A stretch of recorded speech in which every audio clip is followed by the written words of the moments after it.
Oh, hello, hello, hi. I'm your neurofabulous friend, late diagnosed AuDHD, and today I'm talking about a resource that almost broke my notifications tab. You might have seen neurodiversity in the workplace floating around on LinkedIn. My turquoise and yellow graphics that somehow have taken on a life of its own. What started out as kind of a simple one-page explainer turned into thousands and thousands and thousands of shares, hundreds of DMs, and some really powerful conversations about how workplaces can do better for neurodivergent people. So today, I wanted to take you behind the scenes of why I created it, what I learned from the incredible feedback in the community, and why I restructured it into something a little bit more visual, comparable, and I would hope genuinely usable. So by the end of this video, you'll understand not just kind of what's in the guide, but why it exists and why it does in the way that it does, the tables, the plain language, the real world tone, and you'll see how it's built from kind of lived experience and the community input we got, not just corporate theory or research.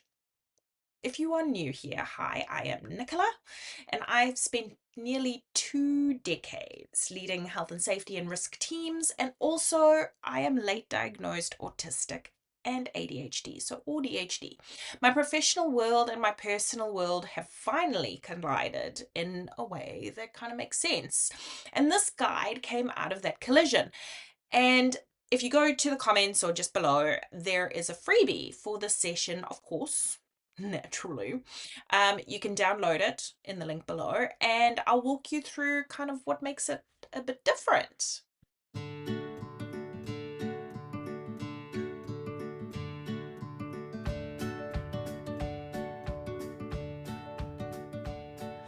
When I first shared the original version of my kind of table, I honestly thought it would just be like a quiet post, a little visual explainer for managers who were just trying to get it.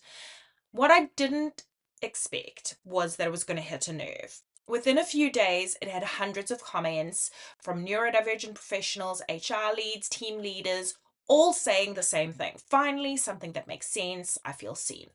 People said that they were printing it out and using it in team meetings to start discussions. Others were crying reading it because they felt seen for the first time, which is amazing. That is exactly what I was trying to do when I created this community. But what really stuck with me were the gaps that people pointed out as well.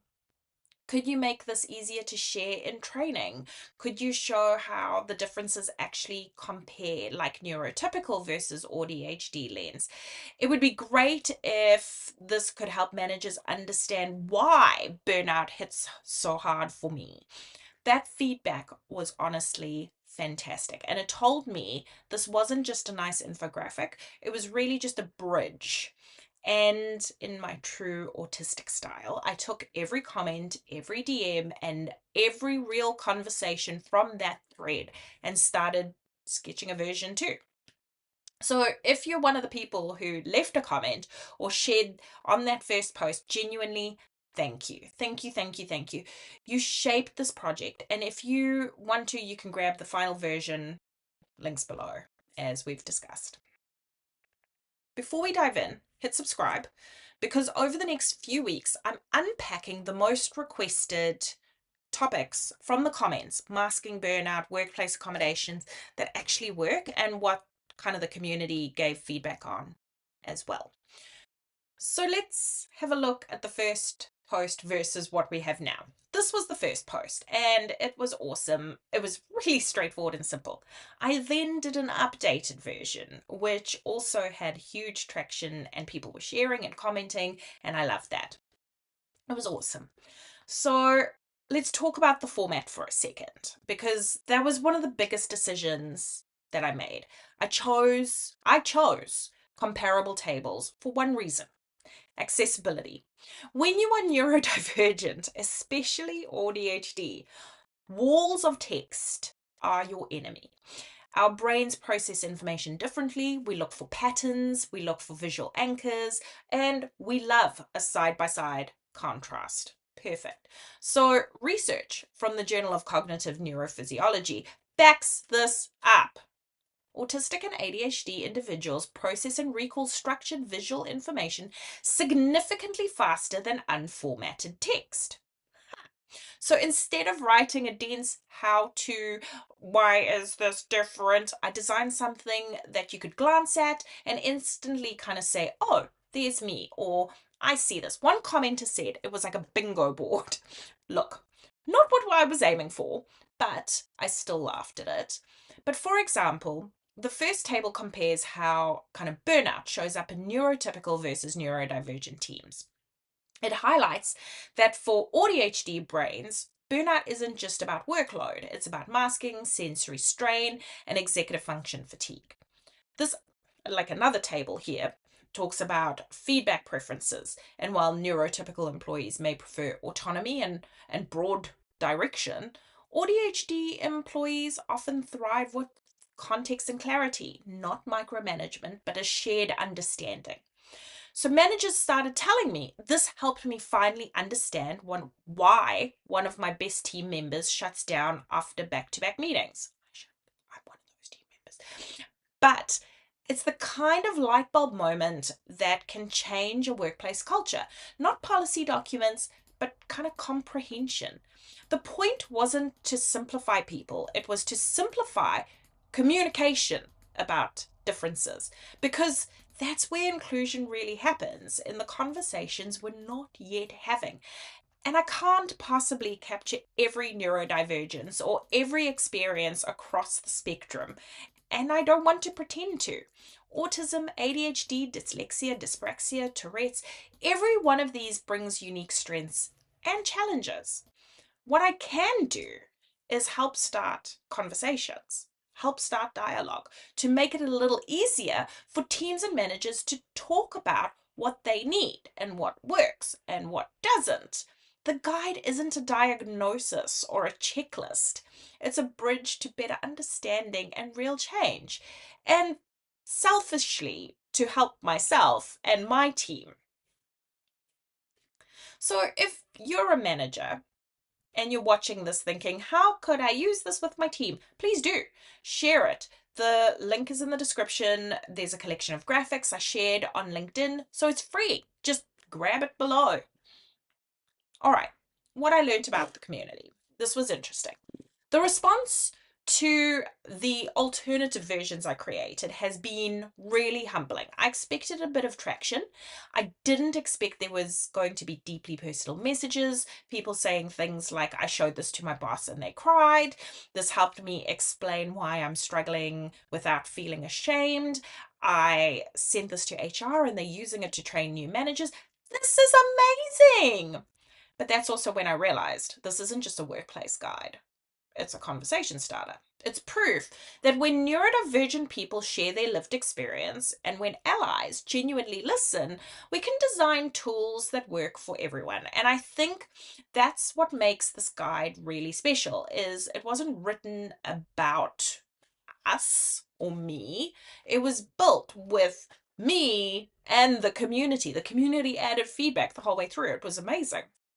Professionally, I have spent years in risk and safety and well-being roles, writing frameworks and policies and procedures, but this time I wanted to write something that didn't need a translation, something that spoke human.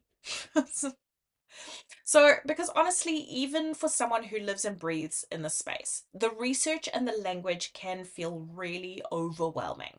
It's full of clinical terms, acronyms, academic wording that don't always connect with the real life. And I wanted this guide to cut through that noise, to be something you could hand to a colleague or a manager or a friend, and they'd get it instantly. No decoding required.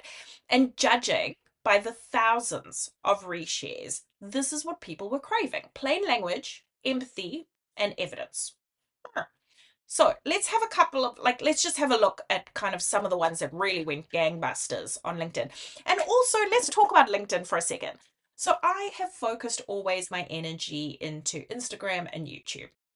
I've kept LinkedIn very professional and kept it very much associated with the work that I was doing in the safety and risk space.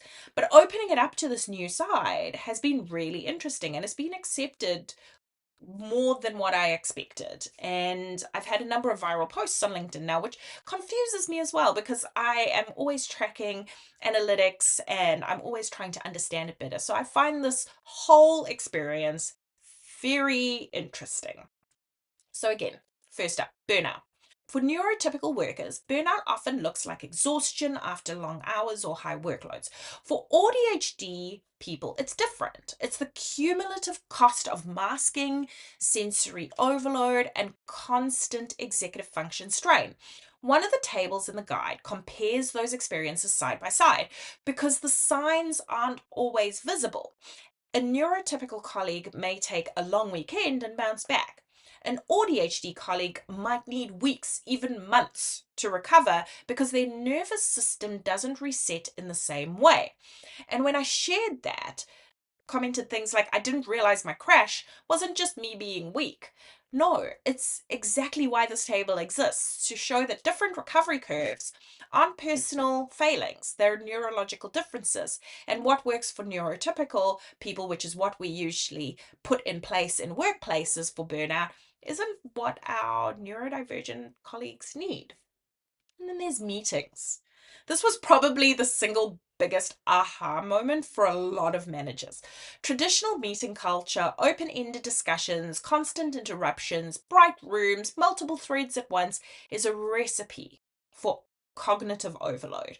And the table contrasts a typical meeting setup with AuDHD friendly one. Shorter duration, clearer purpose, one person speaking at a time, written notes or agenda provided ahead of time. It's not about making things special at all. It's about just respecting how working memory and sensory processing actually operates for different brains. It's bare minimum. And finally, feedback. This one also went gangbusters. This one hit home for so many people. Neurotypical feedback culture often leans on vague encouragement or general direction. Good job, but be more proactive. For ADHD minds, that lands like a really unfinished puzzle. The guide kind of breaks it down into practical language. Say what worked, what specifically needs to change, and why it matters. Be direct, be kind, because what looks like sensitivity is often our nervous system anticipating rejection. Managers told me that this simple shift from vague praise to clear structured feedback immediately improved trust and performance in their teams. And again, this is why I went with a comparable table format. You can glance at it, point to a box, and have a conversation. It's not a lecture, it's just a framework for mutual understanding. If this kind of resource helps you, subscribe and let me know in the comments what you want me to tackle next. Is it more masking? Is it more rejection sensitivity? Is it burnout recovery? I do read every single comment. And of course, I just want to be clear that not everybody was on board. There were a few naysayers. But of the hundreds of thousands of people, I think two naysayers, the percentage is pretty good there. And honestly, I expected that. Every time you talk about ADHD, inevitably someone pops up to say, it's not a real thing. One psychologist, a psychologist, even commented that ADHD isn't an actual diagnosis. And technically, yes, it's not a clinical label you can find in the DSM. But when I asked and I pushed, okay, then what do you call the co-occurrence of autism and ADHD in one person? They got increasingly defensive. And I remember thinking, and I typed this as well, is man, I'm glad you're not my psychologist, because yikes, imagine going to that person for help when you are a neurodivergent person. So uninclusive.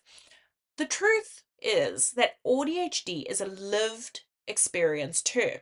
It's language created by the community to describe what it feels like to exist at that intersection, because so many of us weren't recognized early or diagnosed separately or fell through the cracks altogether. Ugh. And then there were comments saying things like, I've oversimplified the research. And you know what? They're right, I did. Because sometimes the research needs oversimplification. For those of us not sitting in academia, trying to navigate our careers, relationships, executive function issues all at once, we need clarity, not jargon. The goal was never to water down the science, it's to make the science usable for real people in real workplaces who don't have 9 years and a psychology degree to decode it. So, look, that's the story behind neurodiversity in the workplace, the guide. It started with a post, it became an entire movement as far as I'm concerned. And it's proof that when we share what's going on with us, even in a messy, colourful way, people respond. So, hey, I'm Nicola, your neurofabulous friend. Download your free copy below, subscribe for next week's video, and remember, you are not the problem. You are the pattern breaker. Yes.